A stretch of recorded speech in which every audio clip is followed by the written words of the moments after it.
This is exactly right. Get into the Hyundai Getaway Sales Event and get away with a deal so right, it almost feels wrong. Right now, you can get great deals on Hyundai's most popular models, including the adventure-ready SUVs like the Hyundai Santa Fe or Santa Fe Hybrid and the Tucson or Tucson Hybrid. Plus, there's the bold and stylish Elantra loaded with the latest tech. Or go all-electric with the Ioniq 5 or the Ioniq 9. So get down to your local Hyundai dealer and get away with a deal you'll love during the Hyundai Getaway Sales Event. Visit HyundaiUSA.com for details. Goodbye. The kids are back in school. Now it's your turn to head back to the beach. During Cheap Caribbean's Back to Beach sale, save $200 site-wide on vacation packages of 4 nights or more with code 200BEACH. Trade school drop-offs for beach walks, lunch boxes for beach bars, and your daily routine for adults-only relaxation. Use code 200BEACH and get more beach for less money. Book your beach vacay today at cheapcaribbean.com. Goodbye. Hey. Capture your favorite summer feeling with Pandora Jewelry. Discover a collection inspired by the sunshine, freedom, and moments that make the season unforgettable. From sun-kissed metals to personalized pieces ready to be engraved with your summer mantra. Each design moves with you from beach days to golden nights and every memory in between. Shop Pandora Jewelry's new summer collection in-store or online at pandora.net and let your summer unfold. Goodbye.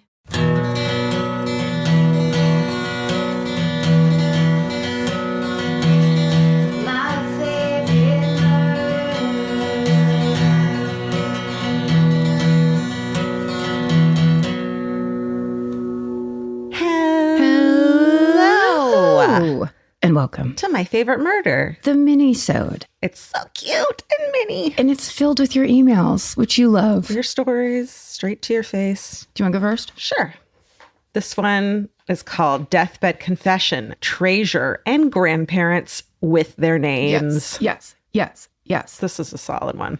Sending this again via forward, because when y'all said you didn't get enough Deathbed Confession emails, I just about screamed. This email has everything. And then it says Stefan voice. So I did it. Georgia and Karen, I've submitted before, but I trimmed the fat for y'all. Good. My grandmother passed away in 2019. And as we went through her files and photos, we came across an article that tells of the murder of her parents. Oh, no. Tom, 22, and Joyce, 20. That's how young they were.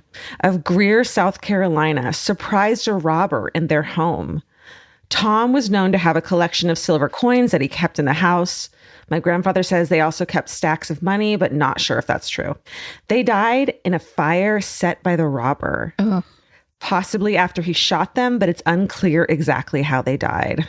There was a gun fired twice recovered in the fire. The house was burned to the ground, and there was so little left of them that they were buried in the same grave. This July, we found the only reminder of them that my grandmother had, 2 charred watches kept in her bedside table. My grandmother, Carol, who was 3 at the time, happened to be staying at her grandparents' house. It's weird to think if she hadn't been with her grandparents that day, I wouldn't have ever been born. Apparently, as my grandfather tells it, a man was convicted and hung for the murder and arson. But Tom's brother, the grandfather who was killed, on his deathbed confessed to his nurse that he had done it.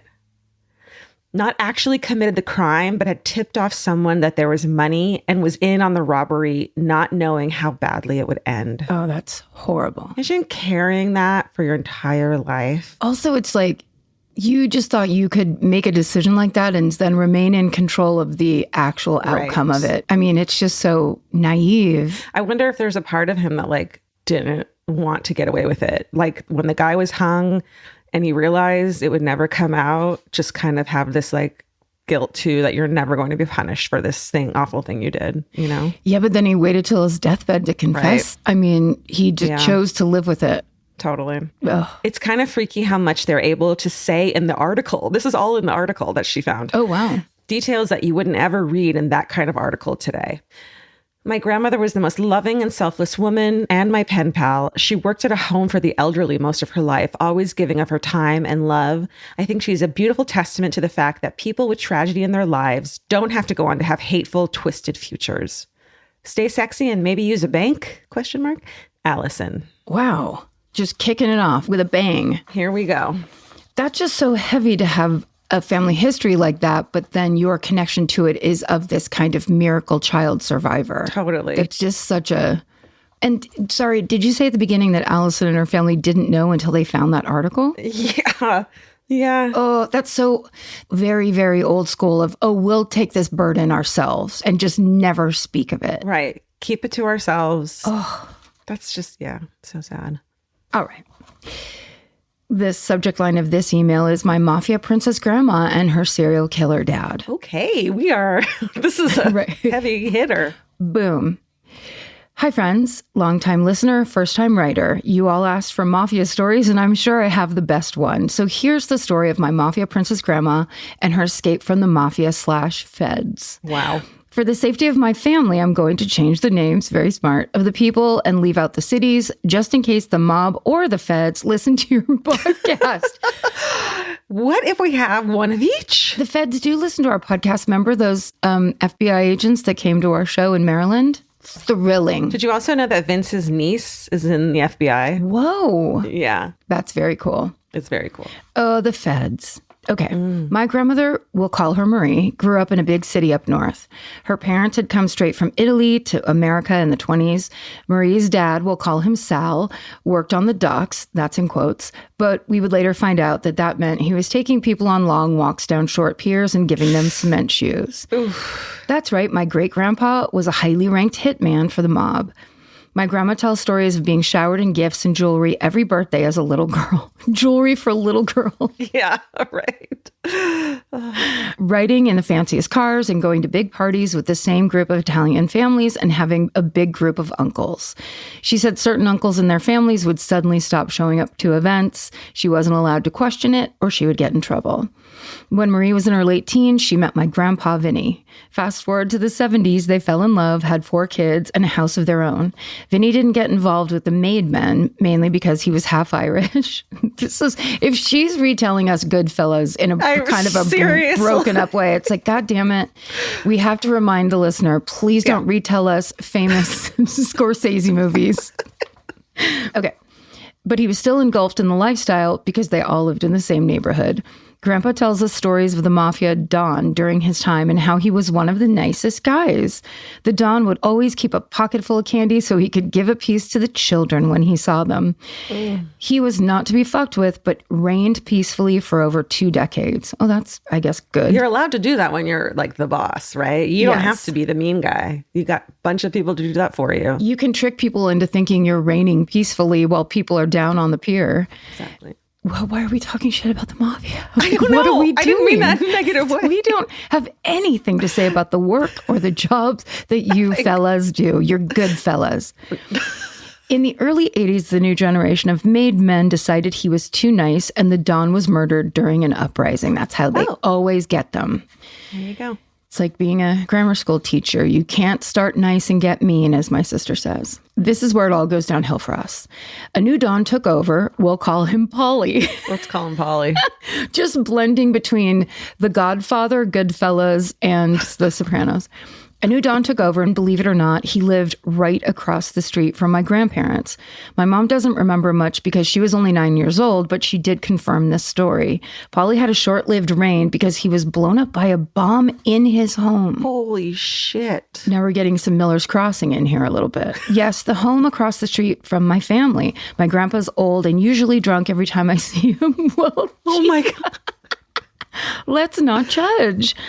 My grandpa's old and usually drunk every time I see him, but he's told me this story 100 times and I choose to believe it. Paulie came home and placed his key in the door. The key triggered a bomb that caused the house to explode. The explosion was so strong, his belt buckle was lodged into my family's front door across the street. Holy shit. I'm not saying that this person is exaggerating, but that sounds like the kind of detail my father would add for fun. After the fact, non-factually based. That's a good one, though. Like, you need to know how big it is. And so that's a great way to describe it. Within a few months, my great-grandpa Sal was murdered, and one of the long-term members began snitching on everyone. This part of the story isn't clear because my family doesn't talk about it too much. Well, then just go watch Goodfellas. It's very clear in that. All I know is Marie and Vinny packed up my mom and her siblings to move south. Now we're in my cousin Vinny territory. And now I'm an Italian Southern girl who can't wait to hear my grandparents' next story. My grandma always said Italians were made for the mafia because we perfected cleaning tomato sauce stains, and it helped us to learn to clean up blood. Damn. Stay sexy and don't get involved with the mafia. Also, does this mean my great grandpa is considered a serial killer? Thanks for taking the time to read this. I hope it was as entertaining as my Christmas gatherings are.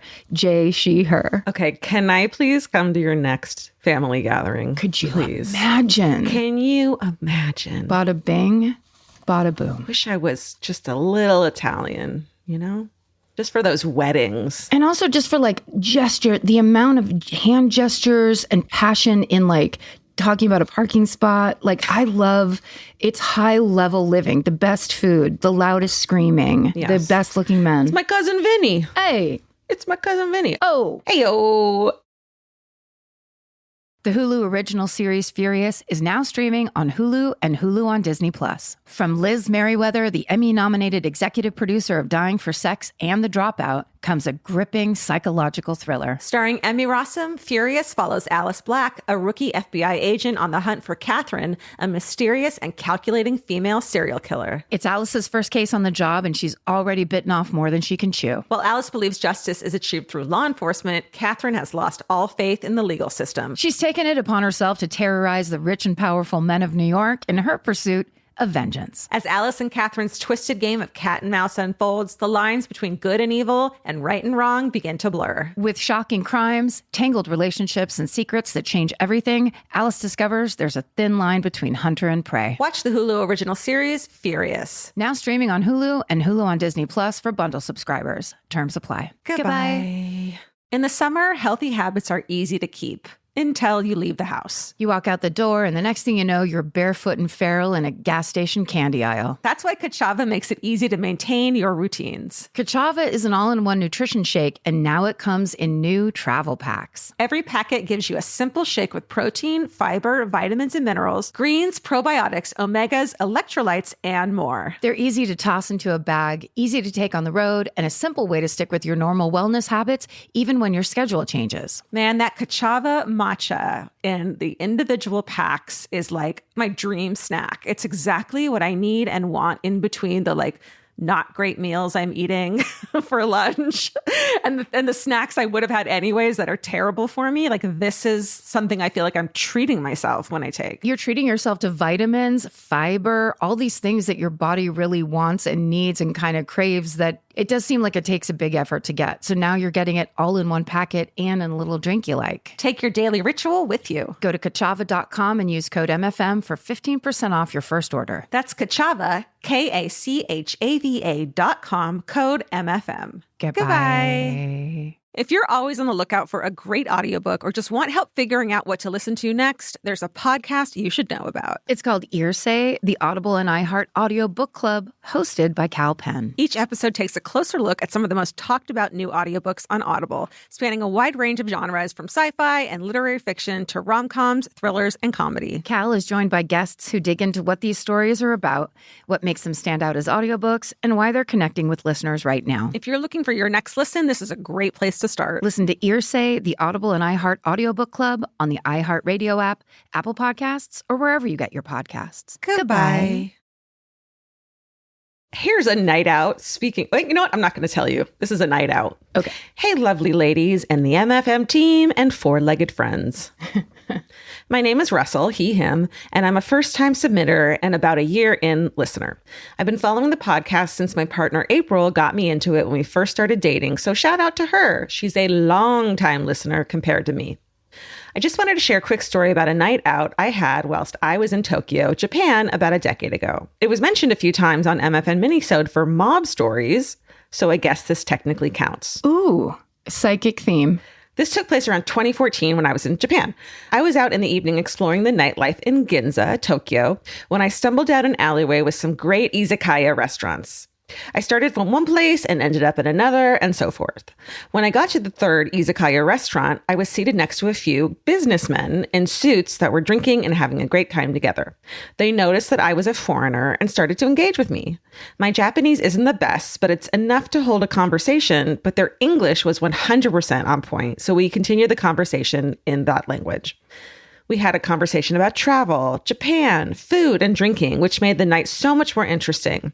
I thought they were such kind and lovely people to talk to that I wanted to get the tab at the end for our drinks and food, to which they declined and insisted on taking up the tab themselves. Classy. Once finished in one restaurant, we would move on to the next, and each time at the end, I insisted on paying, to which each time they declined. It was getting late into the night, so I decided to call it an early one and said sayonara and thank them for being such hospitable hosts. They thanked me, and as we were leaving the alleyway, we walked onto the main strip, and there it was, 10 black cars waiting for them. What? I was stunned at first, and then one of the businessmen said to me, "You're a good kid, stay out of trouble," put his hand on my face, gave it a few taps, and then proceeded to head for one of the cars. Each of the men had their own car and had what looked to be bodyguards open the door for them. Hot. In some cars, there were some women also waiting for them, inviting them in to keep the party going. Do we know where this is going? To a Yakuza party? Well, you wish. I do wish. At first, I thought nothing of it, but after sharing this story with one of my host family members, they immediately said, "Oh, those were some Yakuza men." Yes. You got it right. But unfortunately, there's no after party. Oh, okay. I think that the amount of time they spent with the Yakuza seemed like plenty. It does. It's enough. At which point I was shocked. I then started to play the night back in my head, and there were some red flags here and there, as when I asked them what they did for work, they were hesitant to answer, as well as not looking to share about their personal lives, which I thought was normal when meeting a stranger. It is when you're not in the mob. I like the idea that they just ran into some businessmen with really healthy boundaries where they're like, that's kind of none of your business right now. Right. Let's just keep it to the food and drink. Right. Then, when it was all adding up with the suits, the generosity of them picking up the bill always, the women, the black cars and bodyguards, that it all pieced together. What an experience to have abroad, and shout out to them for being gentlemen. Yeah. I hope you enjoyed this little story, and thank you for your time. Love your work, stay amazing, and much love from Melbourne, Australia. Hey. Hope you visit us once again. All the best, Russell. Russell, like, first of all, I have a hunch that Russell is a charmer because how did you figure out how to get 10 Yakuza to want to hang out with you? Yeah. I've seen the movies. These are not overly friendly people, unless all the movies are just like negative generalizations, but I wouldn't have imagined any sort of mafia is like, let's open this party up to tourists. Not rude, but not super social. No, they're kind of elite. They're just like, we have a lot of money, we have a lot of power. I wonder if sometimes they're like, let's give a foreigner a story to take home. I would love to just meet some Yakuza. I'm sorry. I'd get on the back of a fucking Yakuza motorcycle. It seems, as you started describing this, I was like, this is so sexy. Like Yakuza Friends. That's the new TV show. Oh, Yakuza Friends. Yakuza Friends. You could be like roommates, but then there's also like, there's shootouts in the rain with neon lights. Friends plus Yakuza. It's like a Friends fucking, what is it called? Spinoff. Spinoff. Thank you. Okay, ready? Am I ready is the question. Stop asking me questions. Okay. This one is a hometown reminder to lock your fucking doors. And then it says, "Hi, everyone at ER Media." Love it. George Clooney, Anthony Edwards, everyone at ER Media. I've been meaning to write this story in for several years now, but I never got around to it. I relate to that. My family is from a suburb about 20 minutes outside of Boston. I'm the third of 4 daughters. Our parents had us in a 5-year span. Ooh. I'm not really sure how they did it. I can give you one hint. They really, really liked each other. Our mom is an emergency room nurse practitioner, and our dad is now a retired detective. Nice combo. Wow. You just, what a childhood. They'd rotate day and night shifts until our older sister, A, was about 8 and deemed responsible enough to watch the rest of us. 8.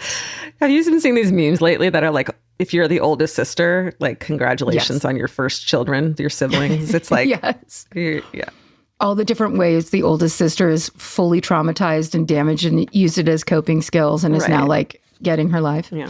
When my sisters and I were all slightly older, high school and college, our parents would take well-earned weekends to the Cape, leaving us to watch the house. A immediately took these opportunities to stay the weekend with her boyfriend. One of these weekends, my next oldest sister, H, and I went to a party, and our youngest sister, S, being the sweet baby angel that she is, picked us up as our designated driver. When we got home, she put H to bed in our parents' room at the top of the stairs. So she went and got her drunk sisters. Got it. At the top of the stairs and tucked me in on the couch in the living room, right next to the slider that leads into the backyard. S then put herself to sleep put herself down in the spare bedroom off the living room, wanting to stay near me in case I got sick. And then in parentheses, it says, she followed in our mom's footsteps and is an RN now. Oh. Right. In the morning, I woke up to the slider wide open and proceeded to wake my two sisters up, asking if they'd accidentally left the door open. Both denied it and asked if I was feeling okay since I got sick in the night. I asked them what they meant because I hadn't gotten sick or even left the couch. This is when they both explained that in the middle of the night, S saw a figure who she assumed was me crawling up the stairs. Don't crawl. Please don't crawl. Oh, Please don't crawl. no. Okay, go on. This is a Japanese horror movie. Jesus For Christ. real. H confirmed this because when the figure got to the top of the stairs, our parents' bedroom door was slowly opened. H saw who she assumed was me on all fours at the entrance of the bedroom. She asked if I was all right and said that I didn't respond and just slowly shut the door. Stop doing things slowly. Can we just like agree not to do things slowly? 1,000%. Yeah. Like a regular crawl up the stairs, and you could kind of kick it in the face if it got up and you realized it wasn't a familiar body, but the slowness just freezes you into what is happening. Totally. Oh my God. Okay. So in all caps with a period after each word, what the fuck? Agreed. Panic, right? Panic ensued as it dawned on my sisters that I had not been crawling around the house the night before. Had H been the only one to witness this, I probably would have written it off as drunk hallucinations. But the fact that S was sober as a judge and saw this person too confirmed that someone had been in our house. When our parents came home, we told them what happened, and my dad said something along the lines of, yeah, the Manson family used to do that. They called it creepy crawling. Anyway, you need to remember to lock the doors. So that's like the smartest way to scare your children into doing something. Scare them before you leave for the Cape, please. Scare them before they're alone. Creepy crawly. The creepy crawlies. I hate it. Thinking about it still creeps me out to this day, knowing someone opened the slider and crawled by me sleeping on the couch, past S in the spare bedroom, made their way up to H just to watch us all sleep. Gives me chills. We're so lucky that this person did not physically harm us. Stay sexy and lock your fucking doors. And there's no name attached. You know what it sounds like to me, just maybe to make myself feel better when I go to bed tonight, is that like an adolescent boy who just like kind of was breaking into, just like to see how people lived, let's say. Yeah, like loved architecture, loved interior decoration, just wanted to get in there and inspect that carpet. Definitely. Just wanted to make sure they were still breathing at night. Girls, good? You good? You need water? Creepy crawly. There's no innocent crawling as an adult. Sorry, maybe that's judgmental. No, that's true. These all sound so far like they could be movies. Yeah. Like every one of these. The Hulu original series Furious is now streaming on Hulu and Hulu on Disney+. From Liz Merriweather, the Emmy-nominated executive producer of Dying for Sex and The Dropout, comes a gripping psychological thriller. Starring Emmy Rossum, Furious follows Alice Black, a rookie FBI agent on the hunt for Catherine, a mysterious and calculating female serial killer. It's Alice's first case on the job, and she's already bitten off more than she can chew. While Alice believes justice is achieved through law enforcement, Catherine has lost all faith in the legal system. She's taken it upon herself to terrorize the rich and powerful men of New York in her pursuit of vengeance. As Alice and Catherine's twisted game of cat and mouse unfolds, the lines between good and evil and right and wrong begin to blur. With shocking crimes, tangled relationships, and secrets that change everything, Alice discovers there's a thin line between hunter and prey. Watch the Hulu original series, Furious. Now streaming on Hulu and Hulu on Disney Plus for bundle subscribers. Terms apply. Goodbye. If you're always on the lookout for a great audiobook or just want help figuring out what to listen to next, there's a podcast you should know about. It's called Earsay, the Audible and iHeart Audio Book Club, hosted by Cal Penn. Each episode takes a closer look at some of the most talked about new audiobooks on Audible, spanning a wide range of genres from sci-fi and literary fiction to rom-coms, thrillers, and comedy. Cal is joined by guests who dig into what these stories are about, what makes them stand out as audiobooks, and why they're connecting with listeners right now. If you're looking for your next listen, this is a great place to start. Listen to Earsay, the Audible and iHeart Audiobook Club on the iHeartRadio app, Apple Podcasts, or wherever you get your podcasts. Goodbye. Capture your favorite summer feeling with Pandora Jewelry. Discover a collection inspired by the sunshine, freedom, and unforgettable moments that make the season so special. Whether you're planning a weekend getaway, gathering with friends, or simply soaking up every sunny day, Pandora Jewelry offers meaningful pieces designed to celebrate your unique story. From sun-kissed metals that catch the light beautifully to personalized pieces ready to be engraved with your summer mantra, every detail is crafted to help you express yourself with confidence and style. Explore charms, bracelets, rings, necklaces, and more, thoughtfully designed to complement every adventure and occasion. Each design moves with you, from beach days and road trips to rooftop dinners, golden nights, and every memory in between. Layer your favorite looks, mark life's meaningful moments, and create lasting reminders of a season you'll never want to forget. Find the pieces that reflect who you are and where this summer takes you. Shop Pandora Jewelry's new summer collection in-store or online at pandora.net and let your summer unfold. Goodbye. Okay, here's my last one. Okay. Great Depression, Mountain Doctor, Meet Cute, and Old-Timey Names. Hi, gals. I apologize for all the details, but I promise it's all worth it. It's a story. Details. It's a story. Exactly. You got to. You gotta have them. Please. My great-grandfather, Lindsay Garrett Fitzpatrick, Lindsay, old-timey man's name. It's a good one. Mm-hmm. Was born in 1917 in the hills of Virginia, where he was one of 9. His family struggled to find work, to feed the children and themselves, and made the difficult decision to move to Michigan, where there were more factory jobs. However, there was one catch. Only the 5 youngest children would be going, leaving 4 of the oldest boys, my great-grandfather included, to survive on their own in Virginia. Mm-hmm. He was 9 years old. No. This is the fucking 20s, I think, 1920s. That's what you just did. Do they say the age range of these 4 boys? He was one of 9, it just says. They're the 4 oldest. 4 oldest, but do we know if he's the youngest of those 4 or we what? We don't. Please tell me he's not the oldest, because I guess what I'm looking for. Oh my God. Lindsay and his brothers would steal chickens and vegetables from people's farms as they tried to make their way up to Michigan. They're like, well, I guess we'll make our own way. Via train cars. What? They would illegally jump onto, not passenger trains, cargo trains. Another fucking movie. Yes. Here we go. That's like the Boxcar Children. It's a wonderful, popular children's book series where it's almost this exact same thing. Orphans taking care of themselves and living out of a train car. Yeah. Eventually, they made their way to Kentucky. It sounds like they just stopped. Like, Kentucky. That's as far as we're going. They're like, it's too hard to migrate across America by ourselves. When you're We're children. 9. Yeah. Fuck. My great-grandmother, Virginia Catherine, was born in the hills of Kentucky, where her mother remarried to a wonderful man who was a mountain doctor. For a lot of residents in the hills, they were unable to get to proper medical care or able to afford it, so they would call her stepfather, where he accepted traditional payment and untraditional in the form of flour, rice, or handiwork. Mm. I mean, this is a story. Yeah. It's a good thing there's details. What I'm loving in this story is the details. It really makes it. It really makes it. Mm-hmm. One day around 1930, my great-grandfather, Lindsay, sliced his heel nearly clean off in Kentucky. It says because, of course, he had no shoes.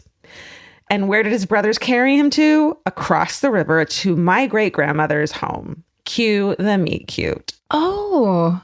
We don't have many details of their first encounter, but we do know that they hit it off and eventually got married and had 4 children, their youngest daughter being my grandmother. I was incredibly lucky to have 10 amazing years with my great-grandpa before he passed away in 2003. Wow. Unfortunately, my great-grandma passed before I was born, but everyone who knew her said she was an absolute treat. I have fond memories of my papa, as we called him, sitting on his front porch swing, chain smoking his Marlboros. And then it says never inhaling, though, as he would tell you. Anyways, thank you for bringing me company during some of the best and worst days. SSDGM, Marisa, she, her. Marisa, I loved that story. And I really want to know, like, detail beat by beat of, like, how did they get even out of the city limits, much less all the way to Kentucky. Yeah, and then what happened in Kentucky? Did they just raise themselves? Like, yeah, how did they stop? Or did some adult go, hey, hold on, you guys, how about you stay here instead? Right. And like, here's some farm work. Just like live here, please. God damn it. Stop being feral children. Please, God damn it. But also, and I'm sorry because this is even more compelling to me, show me the angle like that you're slicing your heel, because you would hit bone, like you would have to do it so specifically. Yeah, it's like when you cut the tip of your thumb off and it's like, yeah. Gah. Yeah. Okay. Read me your last story, your last movie pitch. This is my last movie pitch. I'm not going to read you the subject line. Hi, folks, both on and behind the mics. Nice. Inclusive, loving. In Minisode 352, you spoke about those horrifying realizations you have when you realize everyone did completely nuts things back in the day and thought it was totally okay. And that triggered a buried memory from when I was a kid in the 90s. I was about 6 or 7, so 93 or 94, and growing up in a town just outside Cambridge in the UK. It was around October, and my mum, Jenny, and I were walking home from primary school. On the hill round the corner from home, I was extremely excited to find a lost wallet. My mum suggested that I should hand it into the police station, so we detoured into the town center, and I handed the wallet over. We left our names and address. I suppose before there was always a risk that we stole something from the wallet before handing it in, and then went our merry way, happy to have done a good deed. Cut to a few days later and a knock at the door just before dinner. I answered and looked up to see a complete stranger standing there in the dark with a smile on her face. It turns out the police actually told the woman whose wallet it was that it was a little girl who found it and gave her our names and address. Absolutely nuts in hindsight, yeah. But at the time, I was beyond excited because the lady brought me and in all caps, meter-long bar of Cadbury's Dairy Milk chocolate to say thank you. Damn. That is a meter, Alejandra, is a meter 3 feet? Yeah, it's over 3 feet, just over 3 feet. Over 3 feet. You got a third grader's height of chocolate. Oh my God. It legitimately one of the most exciting things to ever happen to me as a child. Ugh. In addition to jumping at chances for longer walks outdoors, my mom, who I love dearly, was also not very keen on sweets in the house. Oh, so it was like... Yes. It was a total jackpot. I had to make that thing last. When I remembered about this, I asked my mom to check I wasn't imagining it. And she said, oh yeah, in retrospect, that wasn't great, was it? Here's hoping the police aren't giving out children's names and addresses to strangers anymore. Thank you for all you do. Your commitment to growth, both professionally and personally, has been wonderful to listen to all these years. Oh no. That's amazing. That's really nice. And I think we all needed the laughs along the way too. I'm getting over a concussion right now, and you're keeping me company while I try to avoid screens. And then it just says, brains, who'd have them? SSDGM, Lucy, she, her. Lucy, cute. God. I thought it was going to be like, she gave me $10. And even though that's like, probably didn't even cost $10, that's like way better for sure. So much better. It's like a cartoon version of chocolate. Like here, yes. You get all the chocolate in the world to you, essentially. Yeah. Such a good, so nice. Amazing. Great stories, everyone. You can see, this was videoed for the fan cult if you want to see the things that are happening. If you want to see the strangely flat one side of my hair. Can I show you the pink that matches my sweater? Ooh, yes. Right? Georgia's really, got kind of some, like a magenta E stripe and then, or even more, that like a layer underneath, but hidden tastefully. Yeah, right? Matches her sweater. Get on there. See, I'm a cool grown up. Check out Georgia's whole cool grown up look. And write to us at myfavoritemurder@gmail.com. And thank you for listening. And stay sexy. And don't get murdered. Goodbye. Elvis, do you want a cookie?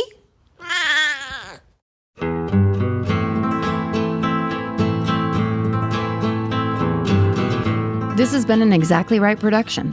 Our senior producer is Alejandra Keck. Our editor is Aristotle Acevedo. This episode was mixed by Liana Squilacci. Email your hometowns to myfavoritemurder@gmail.com. And follow the show on Instagram and Facebook at MyFavoriteMurder and on Twitter at MyFaveMurder. Goodbye. Vacation planning should feel like a breeze, not a deep dive into countless travel sites searching for the best deal. With Cheap Caribbean's Budget Beach Finder, you can search every destination and every date all in one search. You'll save time and money with the Budget Beach Finder. Say goodbye to endless scrolling and tab hopping and hello to Budget Beach Bliss at your fingertips. Go to cheapcaribbean.com to try out the Budget Beach Finder and see just how stress-free vacation planning should be. Goodbye. Hola, Enrique Santos here. Let me ask you something. ¿Tu carro no está como antes? Used to feel smooth, con fuerza, y ahora está medio underwhelming? Tranquilo, it happens. Mucha gente no sabe, but a lot of engine problems, rough running, loss of power, wasting gas, even hard starts, come from dirty fuel systems. Gunk, gum, varnish. Cosas que se acumulan con el tiempo. Y tú ya pensando en llamar al mecánico. Relax. Te tengo la solución. Seafoam Motor Treatment. Seafoam is an easy way to help your car or truck run better. It cleans your engine while you drive. Así de fácil. Just pour it into your fuel tank y pa la calle. No tools, no appointments. No déjalo y te llamamos. And it's not just for cars. Seafoam works in any gas or diesel engine. Tu carro, tu camioneta, el bote, la podadora. If it's got an engine, Seafoam's got you. So if your ride's got rough idle, le falta power, or you're losing miles per gallon, y no sabes por qué, Seafoam is an easy first step to help bring that performance back. Pa que rinda como debe ser. Smooth, steady, y con fuerza. All good things. And this isn't new, mi gente. Seafoam has been trusted by mechanics for over 75 years. 75 años. Eso es mucha confianza. Millions of people use it every day to keep their engines running strong. Arranca con confianza and try the easy fix first. Seafoam. Just pour it into your gas tank and let it do the work mientras tú manejas. Pick up a can today at your favorite auto parts store y pa'lante con Seafoam. Pour it in and power on. De nada. In the summer, healthy habits are easy to keep until you leave the house. You walk out the door, and the next thing you know, you're barefoot and feral in a gas station candy aisle. That's why Kachava makes it easy to maintain your routines. Kachava is an all-in-one nutrition shake, and now it comes in new travel packs. Every packet gives you a simple shake with protein, fiber, vitamins and minerals, greens, probiotics, omegas, electrolytes, and more. They're easy to toss into a bag, easy to take on the road, and a simple way to stick with your normal wellness habits, even when your schedule changes. Man, that Kachava matcha in the individual packs is like my dream snack. It's exactly what I need and want in between the not great meals I'm eating for lunch and the snacks I would have had anyways that are terrible for me. This is something I feel like I'm treating myself when I take. You're treating yourself to vitamins, fiber, all these things that your body really wants and needs and kind of craves that it does seem like it takes a big effort to get. So now you're getting it all in one packet and in a little drink you like. Take your daily ritual with you. Go to Kachava.com and use code MFM for 15% off your first order. That's Kachava, KACHAVA.com, code MFM. Goodbye.